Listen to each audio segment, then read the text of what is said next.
Papo Sintonia é o momento da nossa conversa, converse com a gente, e hoje o nosso assunto é sobre ética, sobretudo a ética profissional, a ética na área da saúde.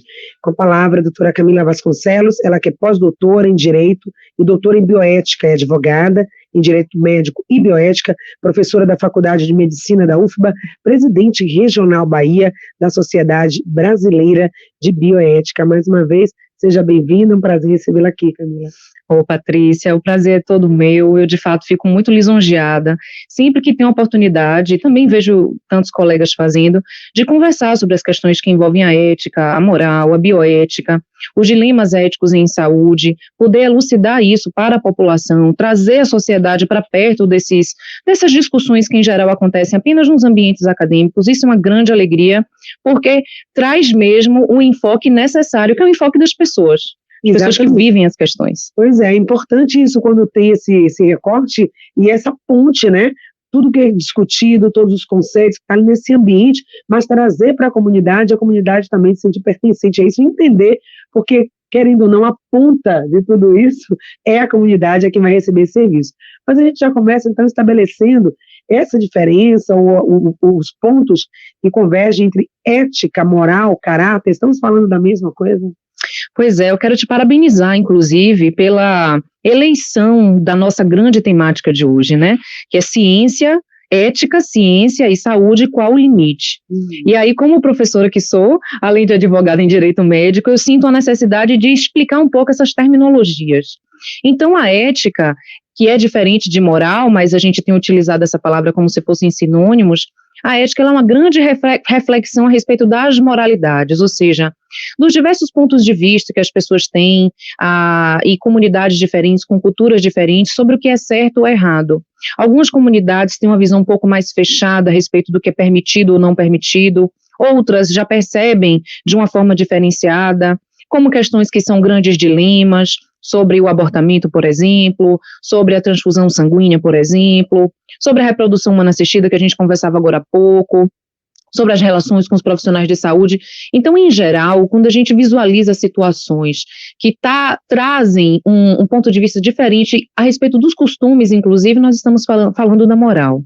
Quando a gente reflete sobre isso, a gente vai pensar na ética, que é uma grande área da filosofia que nos permite, e há muito tempo, porque os primeiros conhecimentos humanos é o conhecimento filosófico, há muito tempo nos permite refletir melhor sobre o que a gente considera adequado ou inadequado, depois de tantos pontos de vista das pessoas em sociedade. A ciência, que relativamente na história da humanidade é algo novo, faz com que a gente perceba a possibilidade de evoluir para termos inovações, quer sejam tecnológicas, procedimentais, na área da saúde, e é preciso que a gente oriente esse desenvolvimento científico. A ética ajuda a orientar o desenvolvimento científico, porque se nós não tivermos essas orientações, nós podemos chegar a situações desumanas, como a gente já viu acontecer na nossa história, quando a gente viu acontecendo, por exemplo, com experimentos em seres humanos que causavam imensa dor, em detrimento mesmo da dignidade de muitas pessoas, como a gente assistiu na Segunda Grande Guerra Mundial, o nazismo praticou coisas terríveis, não foi? E a própria humanidade, ainda que não seja nesse espectro do nazismo, em tantos outros cenários, a própria humanidade, se não tomar cuidado, é capaz de tomar algumas atitudes que podem fazer com que a gente fira a nossa dignidade, no ponto de vista individual e coletivo. Pois é, então, em nome da ciência, né, mas qual é o limite, qual é o limiar para esses estudos, para esses experimentos, que vai ferir a questão da dignidade humana? Porque quem defende a ciência está muitas vezes mergulhado naquela descoberta, muitas vezes até perde um pouco essa noção de realidade, porque está tão apaixonado por aquele estudo, que não percebe, mas há que se ter esse freio. E quando que isso acontece? Nós já temos alguns exemplos, né, já colocamos aqui, mas quando que se confronta, há esse confronto entre ética e ciência, e qual é a norma, o que vai prevalecer, como que a gente fala, não, aqui é ciência, mas aqui agora é ética, é humanidade, precisamos preservar. E em que momentos da história, até recente, a gente já viveu isso? Pois é, um dos grandes limites, a gente pode falar assim, eu prefiro até a palavra orientação, mas eu compreendi quando você colocou limites. Você quis dizer até que ponto nós podemos caminhar, não é? Até que ponto nós podemos desenvolver determinada pesquisa. Documentos internacionais nos auxiliam muito nisso. Um grande documento, que é de 1948, é a Declaração Universal dos Direitos Humanos. Em bioética, precisamente, nós tivemos em 2005 a Declaração Universal sobre Bioética e Direitos Humanos, que no âmbito da Unesco foi publicada. O Brasil é um dos países signatários.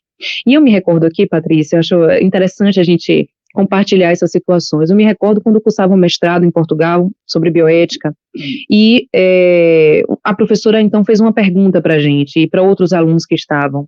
Vocês acham que existe algum embate entre a ética e a ciência? A ética limita o desenvolvimento científico? Então, nós respondemos, e acertadamente, isso foi uma grande felicidade, nós respondemos que, na verdade, a ética orienta e em nenhum momento pretende obstar, descontinuar o desenvolvimento científico. Mas nós não podemos promover uma ciência que se desenvolva em detrimento dos próprios seres humanos. É como se nós, humanos, estivéssemos praticando condutas que vão nos magoar. Então, a gente precisa apenas orientar o caminho. Então, assim como nós fazemos com nossos filhos, nós não devemos cercear a experiência de vida de nossos filhos, mas nós devemos orientar, dizer o que é certo, o que é errado, por onde ir. E o que você traz sobre esse apaixonamento do pesquisador, do cientista, por aquilo que ele faz, é realmente uma grande verdade.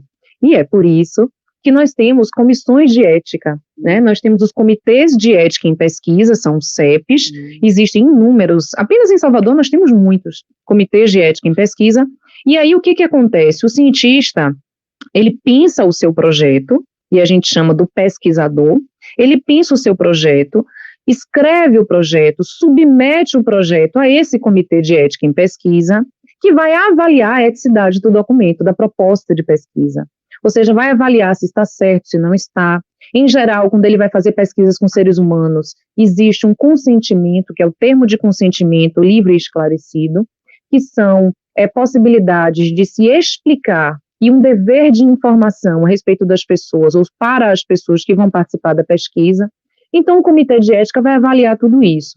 Se perceber que está, sim, muito bem orientada eticamente aquela pesquisa, ele permite a ocorrência da pesquisa e, ainda assim, o cientista tem sempre que trazer relatórios, né? Então, a orientação é essa, é dizer, nós precisamos respeitar a dignidade das pessoas, que é fundamentada nos direitos humanos que são universalmente reconhecidos, e essa evolução, portanto, será muito bem-vinda, caso contrário, não será bem-vinda.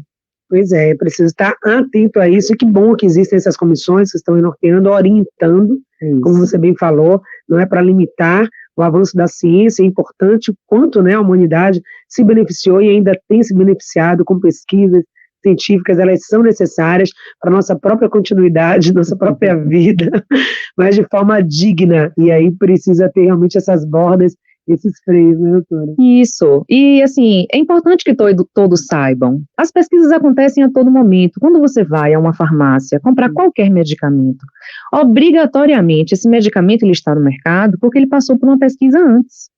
Então, isso que eu acabei de explicar aqui acontece com todo medicamento que as pessoas que estão nos ouvindo, elas adquirem, obviamente após uma prescrição médica, elas adquirem, elas fazem uso.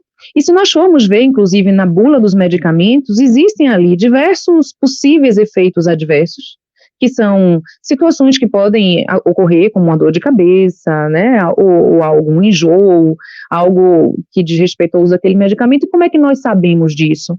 Porque foi feita uma pesquisa prévia, porque os cientistas avaliaram todos os benefícios, os possíveis malefícios que às vezes também acontecem.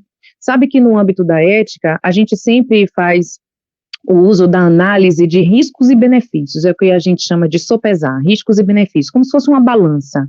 Então, a gente avalia, esse medicamento, ele vai, vou dar um exemplo aqui, ele vai melhorar muito a minha dor, mas ele é um medicamento muito forte no que se refere à possibilidade de reação estomacal, né?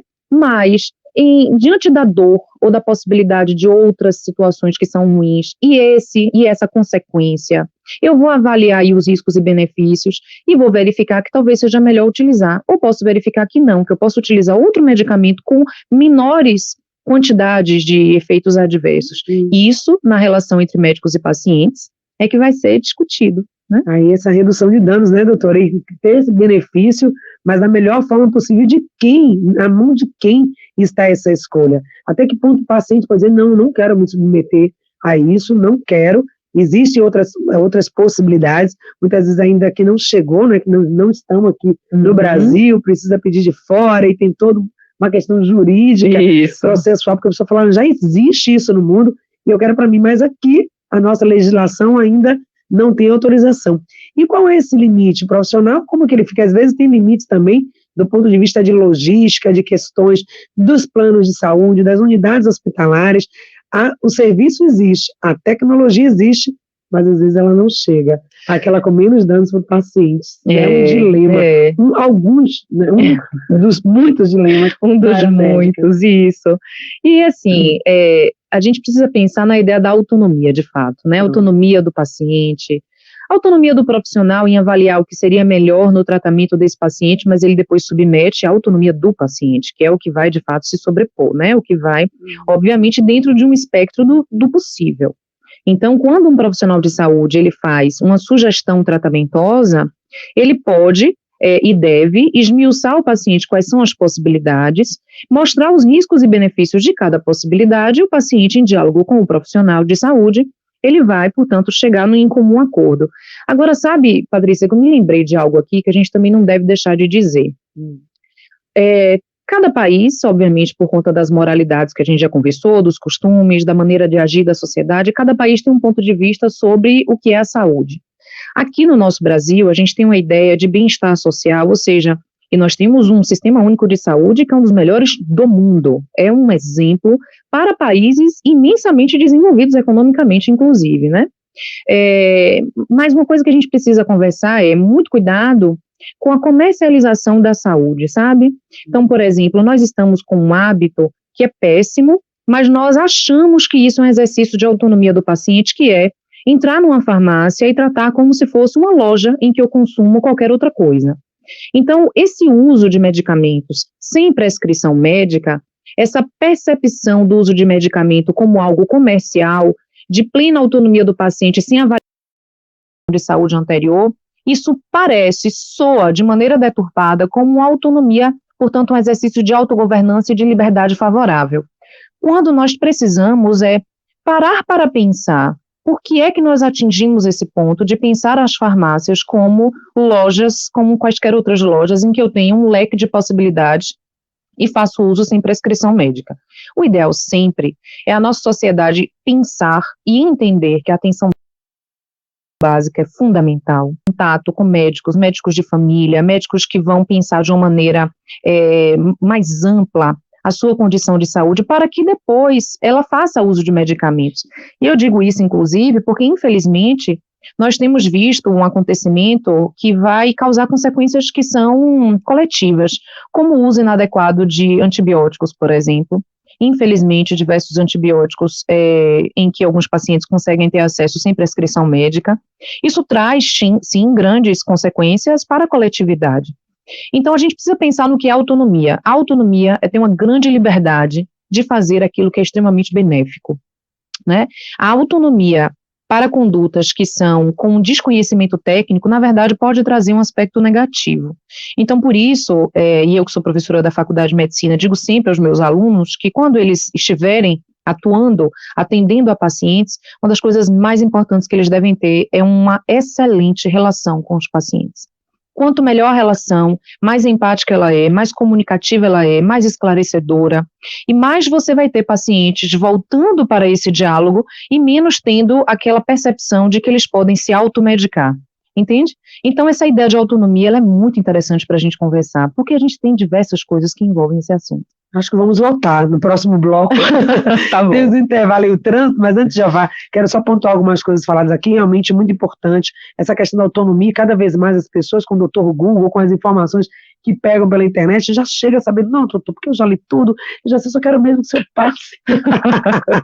A receita, gente, não é assim, calma. E também essa autonomia que o paciente tem, hoje no Brasil a gente tem aí, figuramos aí nessa escala de país que tem essa conduta da automedicação, é uma cultura da automedicação, então você fala assim, fala com o vizinho, fala com o primo, você tomou isso, foi bom para você, eu vou tomar também, me diga aí, vai ali, compra. E os estabelecimentos de farmácias são realmente centros de saúde, inclusive já tem esse conceito, né, de ser um local de saúde e não apenas comercial, onde você vai ali e compra de forma indiscriminada. Então são questões realmente que a gente precisa estar atento, que a gente sempre fala aqui no programa, mas foi muito bom ouvir aqui da doutora Camila pontuando isso, ela que estuda e se debruça sobre esse tema, porque depois a consequência vem para a gente mesmo, a gente usa da nossa autonomia, do nosso direito de escolha, mas é preciso ter critério. E essa questão da boa relação médico-paciente, a gente tem visto tanta coisa nessa relação também, né? Nossa, cada hora mais, em todas as áreas, e essa relação de confiança e esse limiar que esse profissional está ali também numa situação de muita vulnerabilidade para quem está ali com ele diante. Está, né? Podemos conversar sobre isso, situações práticas, inclusive. Podemos conversar sobre isso, porque a cada hora surge um caso por aí na mídia, vocês ficam acompanhando e a gente fala, meu Deus do céu, será que eu posso confiar? Sim, a gente precisa estabelecer essa relação com clareza, com confiança, com respeito, é possível. No bloco anterior, nós estávamos falando sobre a autonomia do paciente e essa relação entre médico e paciente que precisa ser realmente com muito respeito. Pois é, a autonomia que sempre esteve, né, na discussão a respeito das relações entre médicos e pacientes, mas principalmente depois do advento dos direitos humanos, nós tivemos um majorar, ou seja, mais atenção a esse assunto. Anteriormente, a gente fala do pai da medicina, que é Hipócrates, né? Anteriormente, havia a ideia do paternalismo, que era aquele médico pater, que decidia pelo paciente, como um pai decide para um filho. E, obviamente, se pensava de que ele decidia da melhor maneira possível. E, com o passar do tempo, se começou a refletir que, por vezes, o médico pode pensar que algo é benéfico para o paciente, mas o paciente tem o seu próprio ponto de vista do que é bem para ele, o que é o bom, o benefício para ele. E aí nós passamos, né, dessa ideia do paternalismo para uma ideia de maior enaltecimento da autonomia do paciente. Hoje, no Brasil, nós estamos fazendo discussões fundamentais no âmbito do Supremo Tribunal Federal para que nós possamos alcançar qual é a melhor orientação de respeito a essa autonomia. Então, um dos maiores limites que nós temos hoje, utilizando inclusive a palavra que agora há pouco nós utilizávamos, é o risco iminente de morte. Então, por vezes, Patrícia, você pode ter um paciente que precisa realizar um procedimento intra-hospitalar, a equipe médica prescreveu aquele tratamento e, para tanto, ele precisa estar internado, e o paciente, por razões diversas, ele pretende voltar para casa. Eu não estou falando de pacientes com a terminalidade, pacientes que estão em fim de vida, porque, de fato, nesses contextos, quando nós já não temos possibilidades tratamentosas em relação à reversibilidade do quadro, mas temos, sim, cuidados paliativos maravilhosos a manter, ele tem a possibilidade de voltar para casa, mesmo estando, obviamente, próximo do fim da sua vida. Mas eu estou falando de pacientes que têm a possibilidade de reversibilidade do quadro. Pacientes que podem, por exemplo, fazer uso de antibiótico-terapia intravenosa, usar antibióticos na veia, e ele, de fato, não quer continuar no hospital, ele quer sair do hospital. É o que é preconizado ou chamado na bioética de alta a pedido. E que não necessariamente a gente deve chamar de alta, porque alta é uma conduta médica, mas isso significa que o paciente quer ir embora. Ele diz, doutor, eu não quero continuar no hospital. E o médico diz, mas você precisa continuar no hospital, né, porque você precisa fazer uso desse antibiótico. Eu vivi uma situação no escritório um pouco parecida com isso. E mantendo todo o meu sigilo profissional, obviamente, dá para a gente discutir um pouco sobre essa questão, e o médico então me perguntou, o que eu faço diante desse contexto? Eu disse, doutor, o paciente está com risco iminente de morte? Ele disse, iminente não. E o que seria iminência para quem está numa morte breve? Algo que, se eu não fizer isso agora, o paciente pode imediatamente morrer. Essa é a iminência.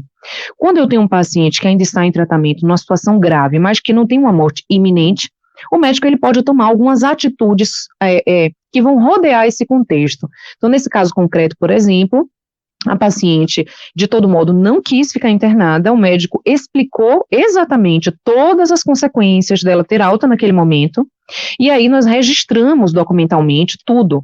Nós mostramos, fizemos uma aplicação muito parecida com o termo de consentimento informado, que eu falei agora há pouco sobre as pesquisas. Então, é um termo mesmo em que o paciente faz uma assinatura sobre recusa de tratamento. Mas para ele exercer sua autonomia, é preciso que ele tenha conhecimento efetivo sobre os riscos e os benefícios. Principalmente aí ele vai ter muito mais risco, né? Então, a paciente compreendeu todos os riscos, ela pretendeu voltar para casa e mais uma pergunta o médico me fez. Camila, e o que eu faço? Eu devo prescrever outro tipo de antibiótico porque não é o adequado. Eu disse assim, doutor, por vezes, a melhor coisa é se fazer uma redução de danos. Em vez de a paciente ir para casa sem qualquer prescrição, o ideal seria uma antibiótico-terapia intravenosa, mas é possível que se faça uso de uma antibiótico-terapia, ou seja, utilizar antibióticos por via oral, o que não seria o adequado, mas vai reduzir danos. E diante dessa redução de danos, o paciente vai assinar um termo de recusa, isso vai ser explicado para ele, e ele deve sair também com um relatório médico esmiuçado sobre tudo o que aconteceu, tudo o que era preconizado pela equipe médica e que ele, de fato, recusou. Isso é muito importante, né, para resguardar também a equipe médica, profissional que está ali diante desses dilemas, envolvendo pessoas com sua autonomia, não é só a pessoa, mas os familiares que depois também podem reivindicar isso, inclusive juridicamente, e o profissional precisando tomar uma decisão, a vida ali do paciente gritando, dizendo resolvam, e todas essas questões a serem solucionadas, até mesmo para que o médico possa depois se resguardar, né, porque ele tem um nome, ele tem toda uma profissão, e às vezes num caso apenas, e tudo isso vem por água abaixo. Por outro lado também, a família tem também as suas questões de ordem moral, ética, religiosa, questões religiosas que ela fala, eu não quero esse procedimento, eu quero fazer esses cuidados paliativos em casa, eu não quero ficar no hospital, eu não quero me submeter a isso, eu não aceito, minha religião não permite esse procedimento. E aí, doutora? Pois é, e que bom que você falou no assunto dos familiares, que é outra coisa que a gente precisa conversar com a sociedade. Acontece muito, por conta de uma cultura nossa, e aí tem a ver com a nossa moralidade, a nossa cultura latino-americana, de familiares, de fato, imaginarem que, sob o fundamento do amor, eles podem tomar decisões em relação às pessoas que eles amam e que estão internadas, sem conversar com essas pessoas, e não é assim que funciona. A gente precisa, de fato, respeitar a autonomia. Então, o ideal é pensar o seguinte: o familiar só é considerado um representante legal do paciente, ou seja, aquela pessoa que decide pelo paciente, se o paciente não tiver condições de decidir. Ou porque ele não tem condições, né? Isso, ou porque ele não tem condições porque está desacordado, ou porque ele está numa situação psíquica muito dura e ele não tem, por exemplo, nem mesmo a condição de receber a notícia sobre o seu diagnóstico. Algumas coisas podem acontecer que é o que a gente chama de privilégio terapêutico. Então, de fato, é possível que o médico passe a dialogar com o representante legal e não mais com o paciente, e há outras situações em que, de fato, as decisões só devem ser tomadas pelo paciente, por mais que a família pense de outra forma. E isso, dentro da estrutura hospitalar, Patrícia, isso por vezes causa um grande problema. Mais uma vez te trazendo um caso prático, eu já vivenciei assessorando diretores de hospitais. Então, acontece o familiar está desacordado, um filho deseja um ponto de vista tratamentoso e a filha deseja outro. Isso, se a gente for pensar em termos legais, os dois estão na mesma posição hierárquica. Como decidir o que fazer diante disso? Então, quando nós temos em hospitais comitês de bioética, há uma ajuda muito grande, né, para os profissionais de saúde para pensar sobre esses dilemas. Quando nós não temos, em Salvador nós não temos muitos ainda, os médicos de fato ficam em situações muito difíceis. Por vezes, um dos dois pode judicializar, isso acontece muito, um dos filhos judicializa e a equipe médica meio que fica sobrestada, fica aguardando o que vai acontecer. Ou, por vezes, é preciso se pensar em qual é o melhor benefício ao paciente em termos técnicos médicos, né? Porque, por diversas vezes, a gente tem como fazer essa análise, anotando tudo sempre em prontuário e verificando a possibilidade de se tomar uma melhor decisão para benefício do paciente. E aí, nesse caso, de fato, havendo esse choque entre familiares, o melhor benefício pode ser pensado em termos técnicos do exercício da literatura médica, aquilo que a literatura médica preconiza. Pois é, são diversas questões que pode já ter acontecido com você ou não. O importante é você estar bem informado, bem orientado para tomar a melhor decisão. O nosso tempo está acabando, mas eu acredito que tem um ponto muito sensível aí nessa conversa da ética, da relação do paciente, porque a cada hora, doutora, a gente vê casos de pessoas, né, em situação de extrema vulnerabilidade, que passaram por abusos, por até questões criminais, né, dentro de espaços hospitalares, e o que a gente vê é que muitas vezes a pessoa percebeu, ela sentiu que passou do limite, está passando do limite, aquilo não é mais uma conduta médica, mas é algo que está, enfim, está sendo violência. E essa pessoa não fala porque ela fala, eu estou diante de um médico, ele sabe o que ele está fazendo, esse médico, enfim, né, renomado e tal.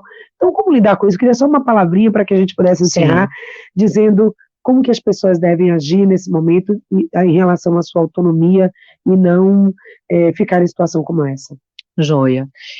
Afora a ética, em termos gerais, que a gente conversou, afora a bioética, nós temos também a ética médica, né, que é inclusive o que eu ministro na Faculdade de Medicina. A ética médica é toda uma reflexão sobre o melhor comportamento do profissional para que ele possa exercer a medicina em termos técnicos e para que ele possa respeitar os direitos dos pacientes, os direitos humanos, sobretudo a dignidade. Então, existem orientações, existem limites também. Por diversas vezes, uma conduta médica pode trazer um malefício, o que é natural, né? Um procedimento cirúrgico traz um corte, né? Então, a gente sempre vai sopesando riscos e benefícios. Mas existem comportamentos que fogem absolutamente do que é natural aquele ato, aquela conduta. E quando a gente tem uma fuga disso, a gente já não tem mais uma discussão que diz respeito à ética médica. A gente pode ter uma discussão a respeito da ética geral, e que pode sim avaliar condutas a título de crimes, né? Condutas que podem gerar não só a punição severa desses profissionais no âmbito criminal, mas também no âmbito civil, com indenizações, e também no Conselho Regional de Medicina. Quero inclusive elogiar o Conselho Regional de Medicina aqui da Bahia, que é muitíssimo atuante e está sempre muito atento a essas questões. Então, sempre a gente precisa avaliar o que aconteceu, esclarecer, porque por vezes também existe uma falta de conhecimento sobre o que significa aquele ato. Então, a comunicação, e eu volto a esse assunto, a comunicação entre profissional de saúde e paciente é o que vai trazer a confiança, é o que vai trazer um conhecimento sobre os atos e as condutas também.